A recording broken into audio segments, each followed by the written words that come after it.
నమస్తే న్యూస్ 24 తెలుగుకు స్వాగతం. నా పేరు హరిప్రియ. ముందుగా వార్తల్లోని ముఖ్యాంశాలు ఇప్పుడు చూద్దాం.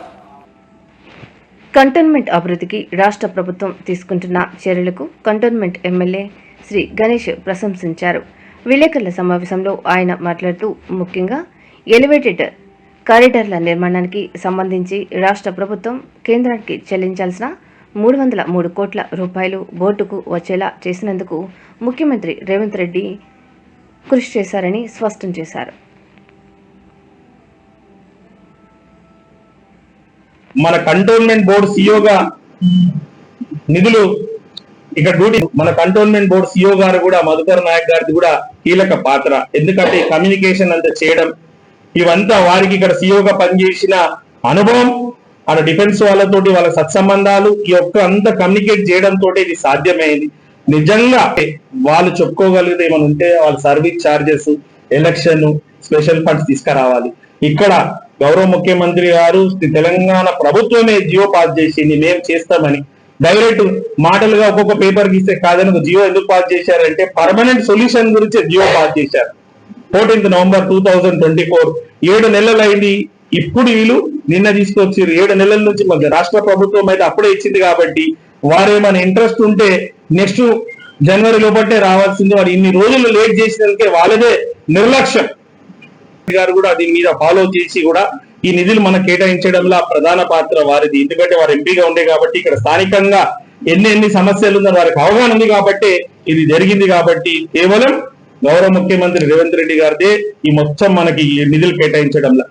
మామూలుగా అయితే వేరే ఫండ్కి వెళ్ళేది, ఎక్కడో వెళ్ళేది. ఇంట్రెస్ట్ ఉంటే మీ మీడియా ద్వారా బీజేపీ వాళ్ళకి తెలంగాణ ప్రజలకు, మన కంటోన్మెంట్ ప్రజలకు తెలుస్తుందంటే ఏ విధంగా అయితే కంటోన్మెంట్ ల్యాండ్స్ గురించే 303 కోట్లు కేటాయించారు. మళ్ళీ ఆర్మీ ల్యాండ్ ఏదైతే తీసుకున్నామో దానికి 400 ఎకరాలు మనం ఇచ్చినప్పుడు దానికి కూడా క్యాష్ ఇక్కడనే ఇవ్వాల్సింది కదా.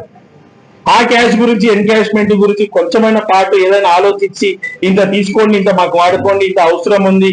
ఈ కంటోన్మెంట్ బోర్డు లిమిట్స్ ఉన్న వాళ్ళకి అత్యంత శాతం కంటోన్మెంట్ డిఫెన్స్ ల్యాండ్సే ఉంది కాబట్టి, స్టేట్ ల్యాండ్సే లేదు కాబట్టి అనేక ఇబ్బందులు ప్రజలకు ఏదైతే అవసరాలు ఉందో, స్టేట్ గవర్నమెంట్ ఉన్న ల్యాండ్స్ తోటి ఎంతైతే స్టేట్ గవర్నమెంట్ డెవలప్ చేస్తుందో అది ఇక్కడ ల్యాండ్ లేక చేయలేకపోతున్న పరిస్థితి. ఇప్పుడు వారికి అందరికి ఇంటిగ్రేటెడ్ రెసిడెన్షియల్ స్కూల్ తీసుకొస్తుంది. ఇంటిగ్రేటెడ్ రెసిడెన్షియల్ స్కూల్స్ కి ఎంపీ గారు కూడా అవగాహన ఉండాలి కదా. ఇది ఏదైనా ల్యాండ్ ఇక్కడ మాకు ఇక్కడ కేటాయిస్తే కంటోన్మెంట్ ప్రజలకు కూడా ఇంటిగ్రేటెడ్ రెసిడెన్షియల్ స్కూల్ కట్టడానికి ఆస్కారం ఉంటుంది. ఆ భూ బదలాయింపు అక్కడ చేసే బదులు ఇక్కడ ఏమని చేసి స్టేట్ తో కోఆర్డినేట్ చేసి అలాంటి ఏం పని కాదు. ఏదైనా రాష్ట్ర ప్రభుత్వం చేస్తే దాని క్రెడిట్ తీసుకోవాలనే ఆలోచన పోటీ పడుతున్నారు. అంటే ఒక్కటే ఒక రోజు 5 నిమిషాల్లో వాళ్ళు నేను విడుదల చేసామనేది వాళ్ళు అంటున్నారు. అంటే అయిపోయిన పెళ్లికి బాగా పద్ధతులు కొట్టినట్ట. ఇప్పుడు నీకు ఇందాకనే చెప్పిన సొమ్ము ఒక్కలేదైతే సోపు ఒక్కలేదు. వారికి ఏది సాదా కాకుండా నేను అడావుడి ఇద్దరు ప్రెస్ మీట్ ఇచ్చుకుని పోటాపోటీగా ఇద్దరు ఎంపీలు పోటాపోటీ ఇచ్చుకుని నేనంటే నేనని చెప్పుకోవడం తప్పితే ఇక్కడ కంటోన్మెంట్ చేసింది ఏం లేదు. ఇది కేవలం గౌరవ ముఖ్యమంత్రి రేవంత్ రెడ్డి గారి చొరవతోటే సెంట్రల్ వాళ్ళతో మాట్లాడి ఈ నిధులు మనకు కేటాయించడం వారిదే క్రెడిట్ అంతా, వారికే థ్యాంక్స్. ఎలక్షన్లు కావచ్చు, ఎమ్మెల్యే ఎలక్షన్లు కావచ్చు, ఎంపీ ఎలక్షన్లు పెట్టారు. దీన్ని సెంట్రల్ అధీనంలో ఉన్నది. ఎంపీ గారు వాళ్ళ గవర్నమెంట్ వారి దీని మీద ఎన్నిసార్లు మాట్లాడిందని నిన్న వారి పార్టీకి చెందిన వారి పార్ట్నరే కేశవ్ రెడ్డి గారు అడుగుతారు. ఎంపీ గారిని కూడా నిలదీసారు. వారు మాట్లాడలేదు. వారు ఏం చేసిరు, వచ్చిన తర్వాత ఒక నామినేటెడ్ మెంబర్ ని మార్చి ఇంకొక నామినేటెడ్ మెంబర్ ని తీసుకొచ్చింది. కానీ దాని బదులు ఎలక్షన్ తీసుకురావాల్సిన ఆలోచన, వాళ్ళు పోయి మాట్లాడి తీసుకురావాలన్న ఆలోచన కూడా లేదు. ఏమంటే ఎంపీ గారు వాళ్ళ నామినేటెడ్ పెట్టుకొని ప్రజాస్వామ్యాన్ని కూనీ చేయాలనే ఒక ఆలోచనే వాళ్ళది. వాళ్ళైతే వాళ్ళు పోయి ఫైట్ చేయాలి కదా. వాళ్ళతో కాకుండా నెక్స్ట్ మేము మాట్లాడాలి. ఎంపీ అని ఈ కంటోన్మెంట్ ప్రజలు, మల్కాజ్గిరి ప్రజలు వారికి అవకాశం ఇచ్చారు. వారిది ఫస్ట్, సెకండ్, దాని తర్వాత మాది.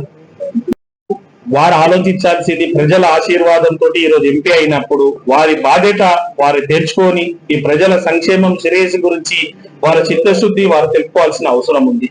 ఈ రోజు పార్టీలు, ముఖ్యంగా ఎలక్షన్ టైంలో పార్టీలు ఉంటాయి, కానీ ఈ రోజు స్థానిక సంస్థ ఎలక్షన్ లేకుండా ఎంత ఇబ్బందులు అవుతుందో అందరికీ తెలుసు. నిన్న కేశవ్ రెడ్డి గారే వాళ్ళ పార్ట్నర్, వాళ్ళ పార్టీకి చెందిన ఏమన్నాడు, ఉట్టి మోదీ గారు 8 మందిని పెట్టుకొని నడిపేయచ్చు కదా, ఈ 543 ఎంపీలు ఎందుకని వారు అన్నారు.